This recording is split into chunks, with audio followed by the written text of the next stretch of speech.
Hey guys, welcome back to the channel. In today's video, we're getting aggressive with Raffine aggro. Now, other lists I've seen primarily use Raffine to dump large creatures into the graveyard just to reanimate them later. I chose to take a different approach by utilizing one of the newer mechanics in Tarkir Dragonstorm set, MOBILIZE. So this list will focus on Raffine's attack trigger and draw and discard mechanics to create a wide and evasive board state to kill our opponents.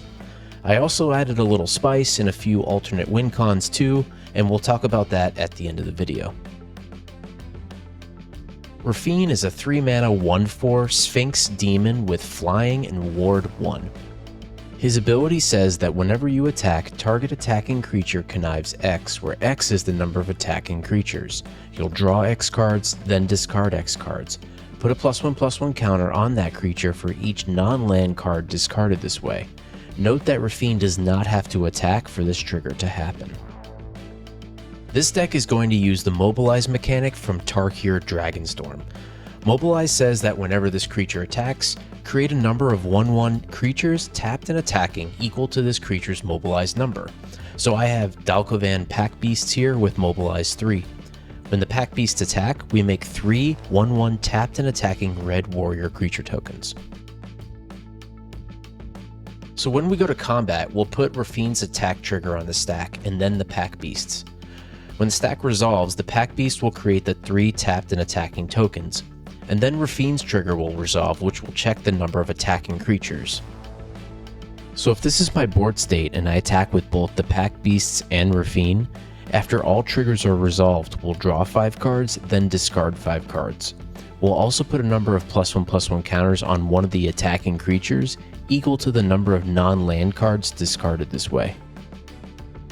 This type of scenario can not only grow our small creature size very quickly, but also dig through our deck for particular cards, combo pieces, and more. Our deck features a ton of Mobilize mechanics that make us creatures when attacking. Voice of Victory, Enoch Strike Leader, Avenger of the Fallen, and the Pack Beast all can extend our board and draw a bunch of cards. Avenger of the Fallen in particular can do some real work after a few turns of discarding creatures into our graveyard. Creatures with Myriad also create this effect in the same way, and Karamezic Conqueror and Adeline Jackrabbit are all low mana cost threats that give us significant upside if not checked. We can play off Raffine's ability to discard cards too. Wonder is an old school favorite to give all of our creatures flying as long as it's in the graveyard and we control an island. Scrounging Skyray gets counters off us discarding cards each turn, and Cryptcaller Chariot creates zombies equal to the number of cards we discard.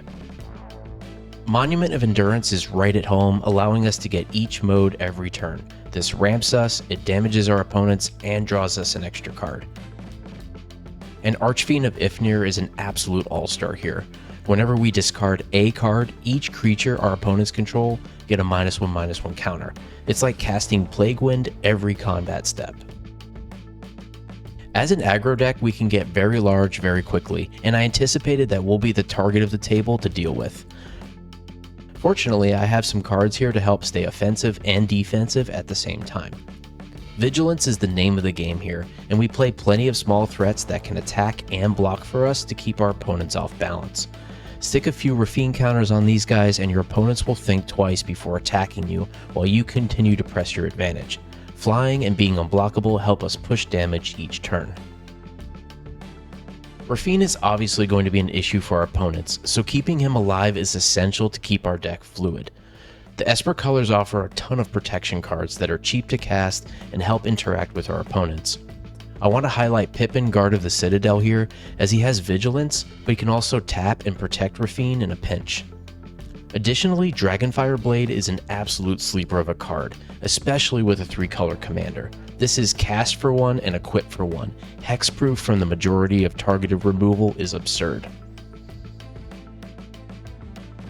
Siren Storm Tamer, Mausoleum Wanderer, and Selfless Spirit are excellent support cards, as they are evasive creatures that don't require tapping to help us out.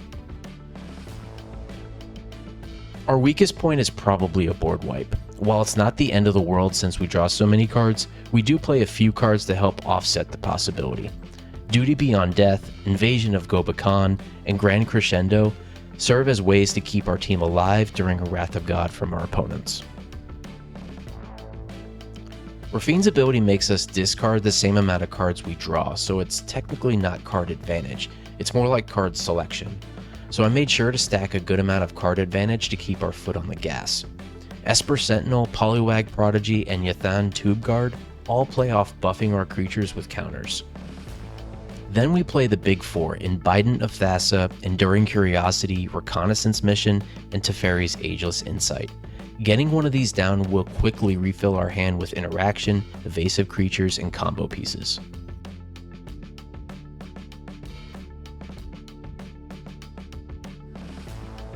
With all of this, somehow we still have plenty of room for interacting with our opponents. Big Game Hunter can be played off its Madness ability while discarding, while Pile-On and Lethal Scheme can be cast by tapping our Vigilance creatures if needed, since they have Convoke. Cathar Commando and Loran of the Third Path take care of enchantment and artifact destruction, and since we play blue, I added Stubborn Denial and Dispel for some cheap counter magic. I also want to highlight Kefnet's Monument. While it can reduce Rafine's casting cost to the command zone, we play 43 creatures, so tapping down opponents' big threats is very easy to do. In a normal game of Magic, a creature not on tapping for a turn isn't really that big of a deal, but in Commander it can feel like an absolute eternity. Victimize, Lurrus, and Mirko Obsessive Theorist can help put our graveyard back into play for very cheap. Mirko even has Vigilance and Flying just to stay on theme with the deck. Immortal Servitude and Ascend from Avernus serve as our late game bombs. The majority of the creatures in this deck are 3 CMC or less, so 6 mana will basically net your whole graveyard back to the battlefield. To capitalize on that and all the creature token making we do, Corpse Knight and Zulaport Cutthroat offer additional reach to our opponents' faces. Things get even more interesting with Phantasmal Image. Reanimate the image with a Corpse Knight and you'll have double ETB burn when your creatures enter. Also, don't forget that you can copy your opponent's creatures too, so don't be afraid to get yourself an Ulamog or something. The last pinch of spice in this deck is milling our opponents. That's right, I said milling. We draw so many cards that we can trigger Sphinx's tutelage enough times to make our opponents upset. Veteran Ice Climber also mills our opponents for good taste, and did I mention that he can't be blocked and he has Vigilance? Put some counters on this guy and enjoy putting your opponent's library in their graveyard. And that's my take on Rafine Aggro. What'd you think of the deck? As always, you can find the deck list in the description below, and I go through tons of cards to put my decks together, so if you have any ideas or suggestions, please feel free to drop them in the comments below. Thanks for watching, and I'll see you in the next video.